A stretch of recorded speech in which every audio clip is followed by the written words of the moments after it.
বিজয় দিবসে রাজধানীর মানিক মিয়া অ্যাভিনিউতে বিএনপির আয়োজনে সবার আগে বাংলাদেশ শিরোনামে কনসার্ট চলছে। সেখানে আছেন আমাদের সহকর্মী সাব্বির রোজ। আমরা সরাসরি চলে যাচ্ছি তার কাছে। সাব্বির, বিজয় দিবসে বিএনপির কনসার্টের আয়োজন কেমন দেখছেন এবং লোক সমাগম কেমন হয়েছে?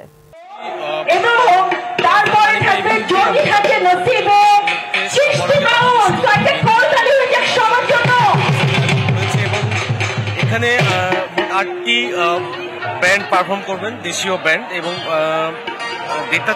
দুপুর 1টা থেকে কনসার্টটি শুরু হয়েছে।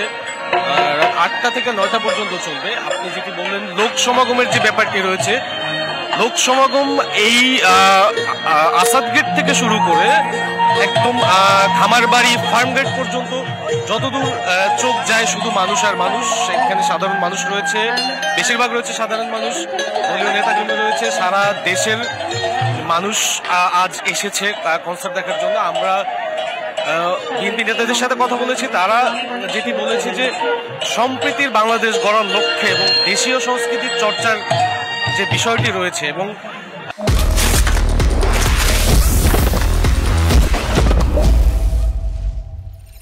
সেইটির লক্ষ্যে আজকে দেশীয় ব্র্যান্ডগুলো দিয়ে সাজানো হয়েছে আজকে আয়োজন।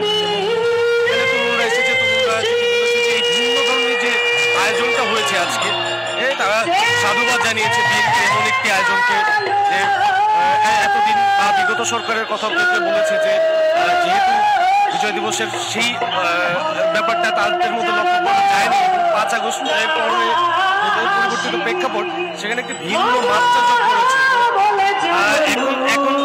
এখন সেগমেন্টে রয়েছে বাউল সঙ্গীত। আমি যদি আপনাকে একটু দেখাতে চাই, স্টেজে আমাদের দেশীয় বাউল